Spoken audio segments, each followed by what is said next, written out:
1, 2, 3, 4. Mic check. 1, 2. 1, 1, 1. Check mic. 1, 2, 3, 4. 1, 2. Are you getting enough in the room, Jeff? 1, 2, 3, 4. Mic check. 1, 2. 1, 2. You got enough in the room? Okay.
will be U.S. Trade Representative Jameson Greer.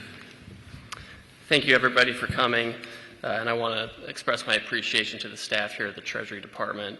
Obviously, we're still in shutdown because the Democrats refused to open the government, so it has created some additional logistical constraints, but we appreciate everyone's patience and willingness during the Schumer shutdown.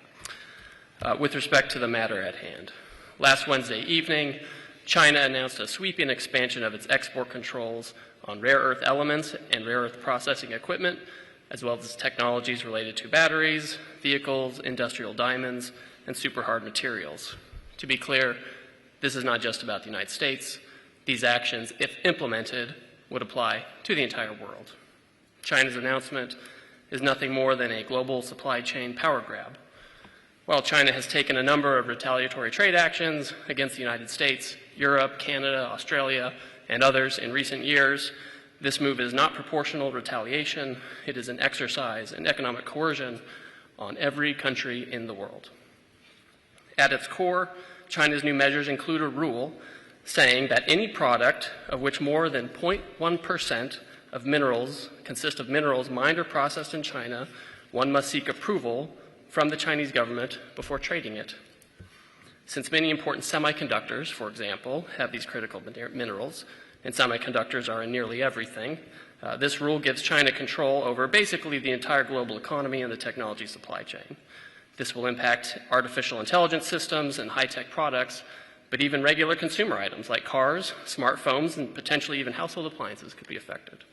It would also apply to many items that are necessary for defense purposes. And again, it covers the whole world. For example, if a smartphone is made in Korea and sold to Australia, then the company would first need to get China's approval, since the phone contains semiconductors which may contain rare earths sourced from China. Or if a car is built in America and sold in Mexico, you would need to seek approval from China before making the sale because of the chips in the car. Obviously, neither we nor our allies are going to go along with that kind of system. Many are suggesting that China's action is simply posturing for leverage in negotiations with the United States. While that may be one element of China's approach, it's obvious that these controls are part of a broader plan by China to control the world's supply chains. And these controls are wildly out of proportion to any targeted actions by the United States or its allies over the past few months. Others have suggested that the United States has violated a non-existent agreement with the Chinese regarding export controls or the implementation of measures. This is a false narrative deployed to justify these broad and unacceptable Chinese actions. There is, in fact, a published agreement between the United States and China from earlier this year that the U.S. and China would suspend tariffs of over 100% on each other. China further agreed to effectively suspend elements of its rare earths export control regime by expeditiously approving licenses for U.S. companies seeking rare earths. Both countries agreed to this pause on tariffs and rare earth measures for 90 days while we pursued further negotiations, which have gone on quite successfully for the past 6 months. And there is a published agreement about this on official U.S. government and Chinese websites. This is the Geneva Agreement. It's not a secret. It's out there. It's published. We keep our tariffs low. They keep the rare earths flowing. We have not imposed our reciprocal tariffs on the Chinese since that time, but now the Chinese have expanded their rare earth controls. We have complied. They have not. And so in this context, this is how China has announced its new and extremely expansive controls on rare earth materials just last week. It's a clear repudiation of everything we've been working toward for the last 6 months, which was a stable tariff situation and a continued flow of rare earths. The short story is that we've had compliance, and the Chinese have escalated, and they've taken this opportunity to make a pretextual claim of noncompliance or other measures to justify this. But the United States won't stand for it. We're in close communication with our allies who have expressed similar views and who are similarly affected. The President has signaled some of the actions we are taking or may take if the Chinese implement this system of controls on the world. Mr. Secretary. Good. Thank you, Ambassador Greer. And again, thank you all for being here at Treasury today in the midst of this shutdown.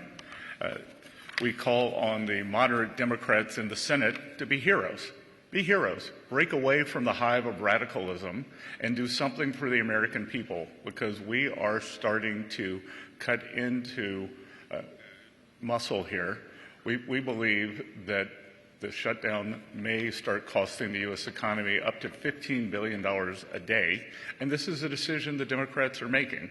And one of the reasons that they are not being held to task is because the mainstream media is not coming at them the way they would have if the Republicans were willing to keep the government closed.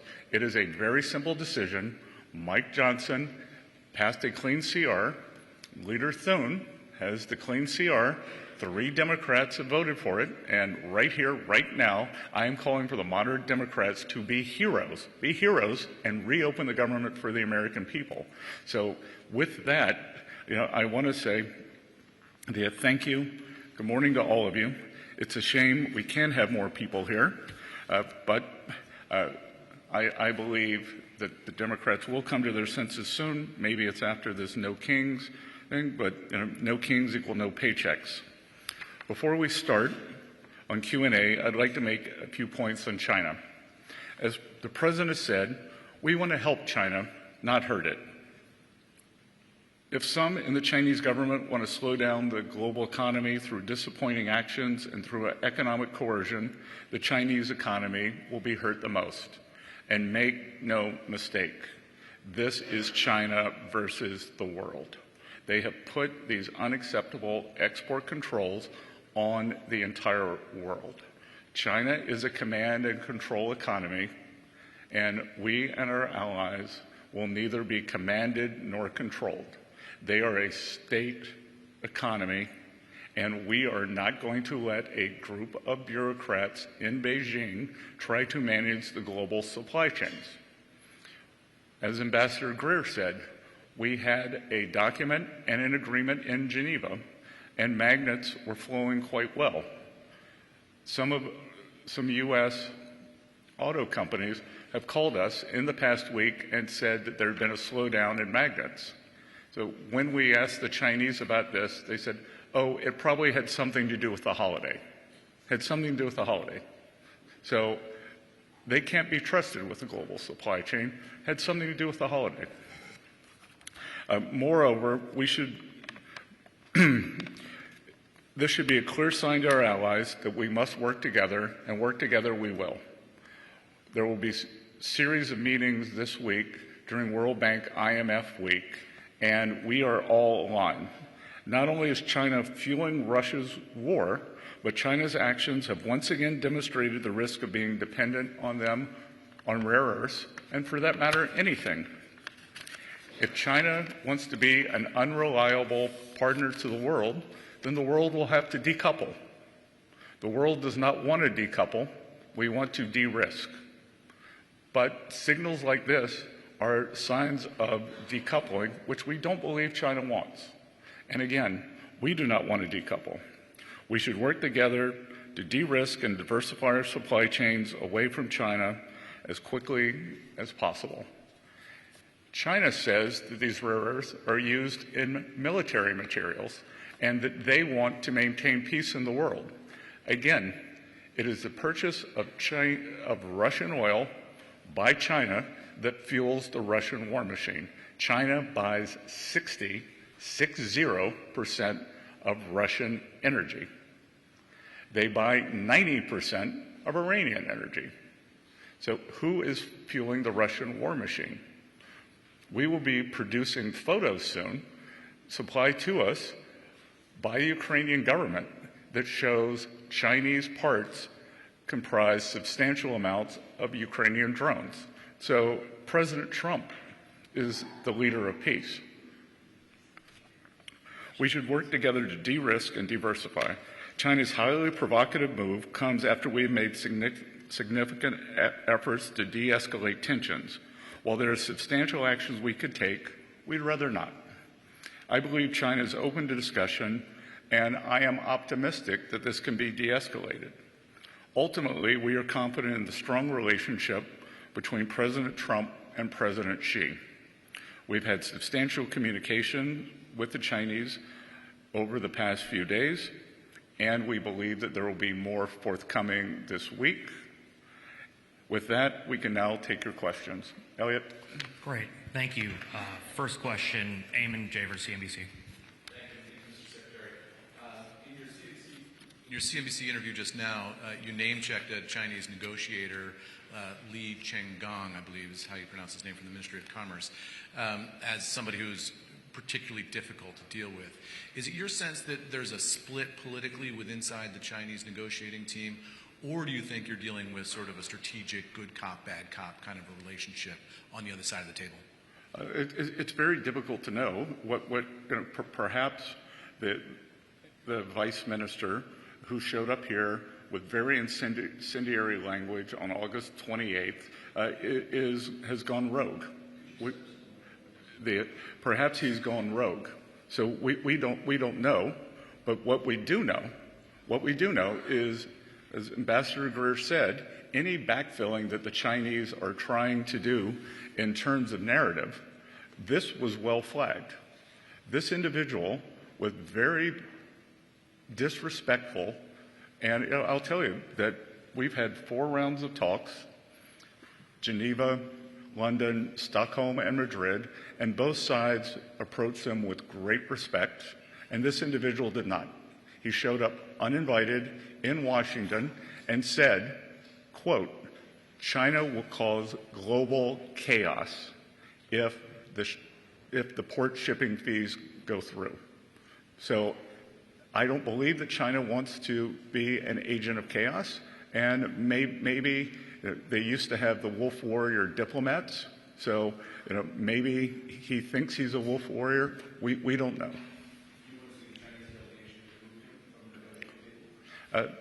That's up to them.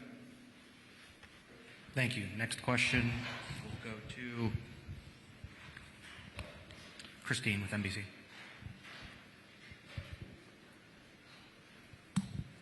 Thank you for this. Christine Romans, NBC News.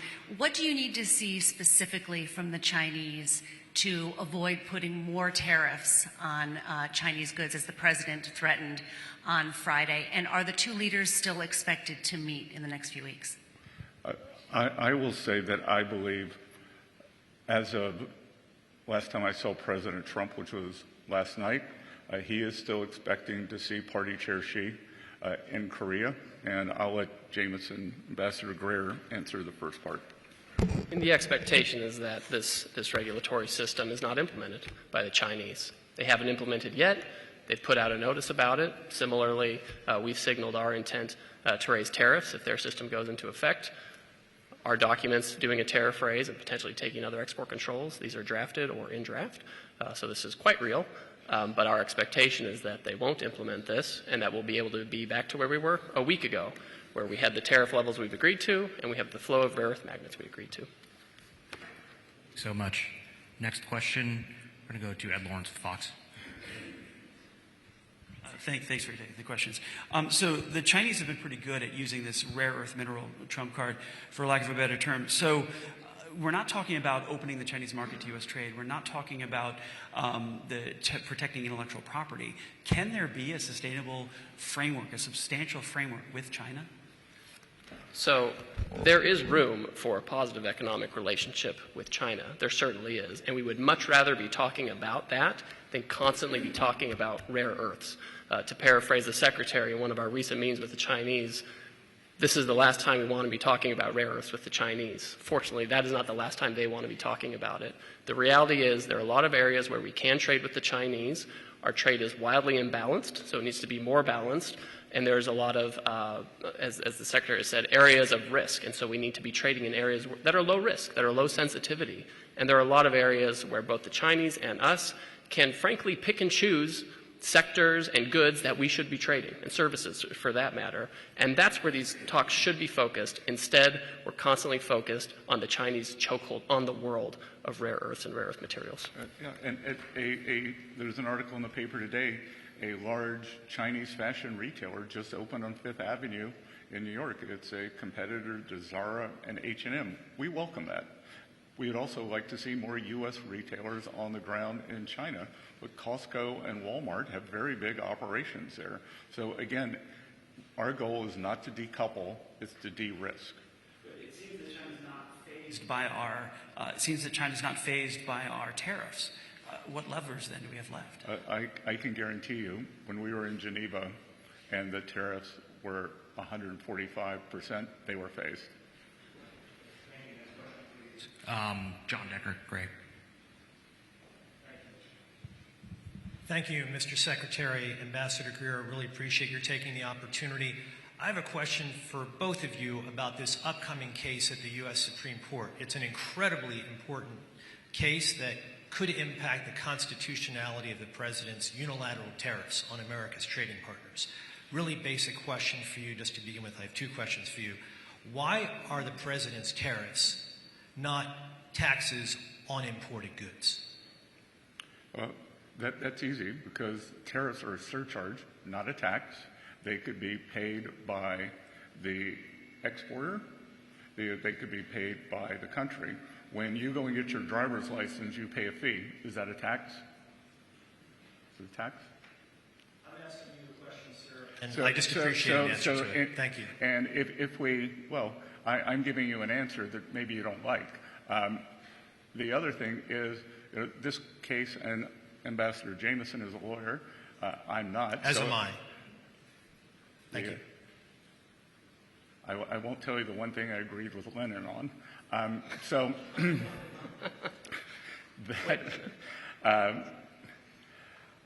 I think that we see with this Chinese provocation why it is very important for the president to have emergency powers to implement tariffs, because he needs to be able to use this to push back against this Chinese overreach against the world.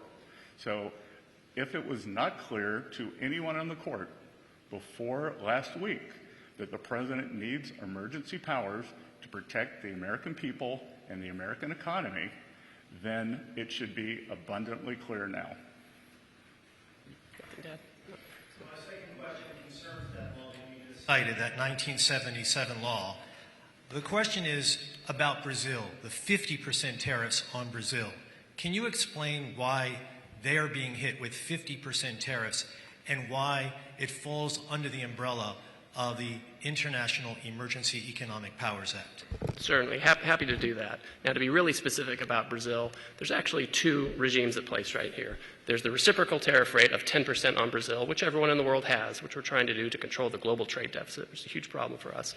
Then on top of that, there's a 40% tariff on Brazil, and that's under a separate emergency, and this is related to extreme concerns with rule of law, censorship, and human rights in Brazil, where a Brazilian judge has taken it upon himself to order U.S. companies to censor themselves, given them secret orders to manage the flow of information, rule of law with respect to political opponents in Brazil. And so And the unlawful detention of U.S. citizens who were in Brazil. Correct. Now, the Treasury Department has often used IEPA, which is the shorthand for the law you're talking about, to impose sanctions, which will cut off countries or companies or persons entirely from the U.S. financial system and cut off trade entirely. If the president can cut off trade entirely, he can certainly impose a tariff, which is a lesser measure than a full sanction. This question from James with Newsmax. Thank you. James Rosen with Newsmax. Thank you both for doing this. I have two questions for the Secretary. One of them I'll leave for a second, a slightly historical nature, and you are a historian. First, you mentioned in your opening remarks, quite apart from the expansion of the export controls, that China is singularly responsible for propping up the Russian war machine in Ukraine. We also know about the outsized Chinese role in the manufacture of the precursors for the fentanyl that is killing an estimated 100,000 Americans a year. So quite apart from the export control slice of this, should not Beijing feel the full weight of American punishment just for those two other aspects, the fentanyl and the propping up of the war machine? And then one historical question. Great. So a couple of things. The U.S., President Trump has instructed the ambassador and myself to tell our European allies that we would be in favor of whether you want to call it a Russian oil tariff on China or a Ukrainian victory tariff on China. But our European allies have to be willing to follow. We are sitting here during a government shutdown when we can't get 7 more Democratic senators across the line, but 85 U.S. senators are willing to give President Trump the authority to put up to 500% tariffs on China for the purchase of Russian oil. We are told that the European Parliament will not pass a similar measure. So all I hear from the Europeans is that Putin is coming to Warsaw. There are very few things in life I'm sure about. I'm sure he's not coming to Boston. So we will respond if our European partners will join us. The second, we do have the 20% of the we have a 20% fentanyl tariff on China. And again, they have all but admitted that they sell the precursor drugs. When we have the discussion, they say, take off the tariff and then we can fix it. We say, fix it and show us 6 months of persistence, and then we will take off the tariff. So again, back to the IEPA, if 100,000, 200,000 Americans being killed every year by fentanyl, families ruined, is not an emergency, I'm not sure what is. And by the way, if the Chinese can cut off rare earths and export control them, they certainly can control the precursors for fentanyl as well. When the history of this time is written, and historians are paying attention to President Trump's decision-making surrounding the global tariff program that he has initiated, can you tell us, to your knowledge, when it was, whether it was during the campaign or the preceding 4 years or during the transition or since he took office again, that he decided that he was going not only to rely more heavily on tariffs than he did in his first term, but to go as big on tariffs as he has? When was that decision taken? Oh, I think the decision was taken in the first term, and you would have seen President Trump saying that over the past, since January 20th, that he had a very successful tariff program on China in terms of rebalancing, in terms of purchases that they were supposed to make, which they haven't followed up on. But you heard President Trump say that in his final year, so trade deal was reached with China on January 20th, he was going to expand the tariffs to the world, and then COVID hit. And out of humanitarian necessity, it would not have been appropriate to start putting on tariffs during a period of such great economic disruption.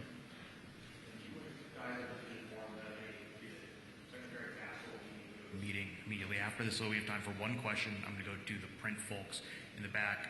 Dimitri from the FT. Thank you, Dimitri, Financial Times.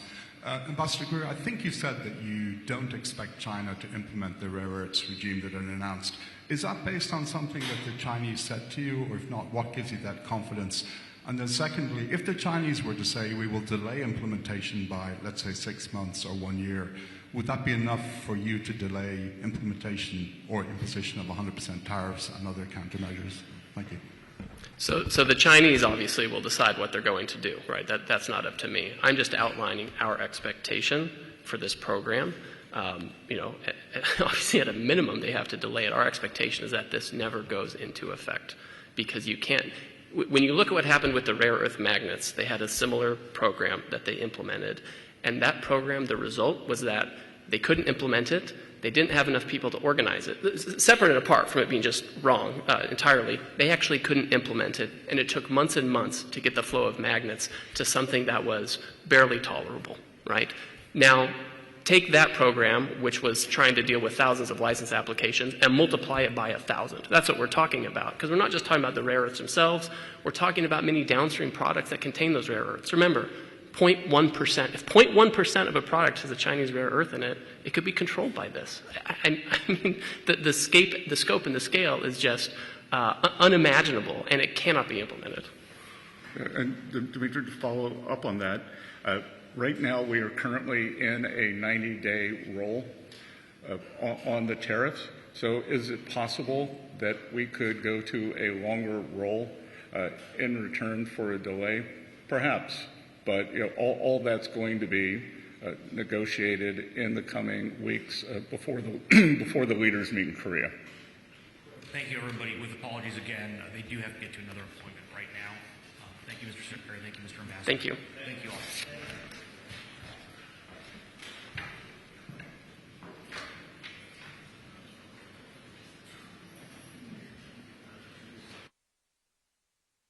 The room, please feel free to hold here, and you may file from this room. We do not have Wi-Fi in the U.S. Treasury, but you may use your Wi-Fi cards if that works best for you.